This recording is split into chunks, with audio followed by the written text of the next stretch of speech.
Frozen shoulder అనేది ఎక్కువగా మనం డయాబెటిక్ వాళ్ళలో చూస్తాము కదా! సో, వాళ్ళే కాకుండా నార్మల్‌గా కూడా ఫ్రోజన్ షోల్డర్ అనేది వస్తుందా? యాహ్! ఫ్రోజన్ షోల్డర్ మీనింగ్ మీ జాయింట్‌లో షోల్డర్ జాయింట్‌లో మూవ్‌మెంట్ లేదు.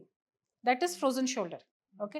ఫ్రోజన్ షోల్డర్‌కి రీజన్స్ వేరే వేరే ప్రకారం ఉంది. Like I said uncontrolled sugar, thyroid, injury, rotator cuff injury, gym injury, any ఇంజరీలో ఫ్రోజన్ షోల్డర్ కూడా స్టార్ట్ అవుతుంది. సో, ఎట్లా మరి దీన్ని డయాగ్నోసిస్ చేసుకుంటాం? ఎలా తెలుస్తుంది మనకి ఇది ఫ్రోజన్ షోల్డర్ అని?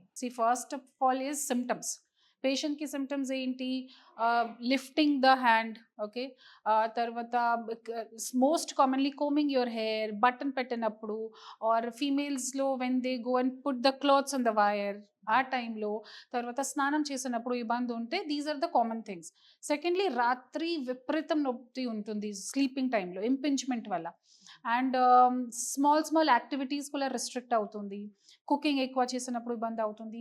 కుక్కర్ లిఫ్ట్ చేసినప్పుడు ఇబ్బంది అవుతుంది. దెన్ స్లీప్ డిస్టర్బెన్స్ అవుతుంది. So these are the symptoms of shoulder pain.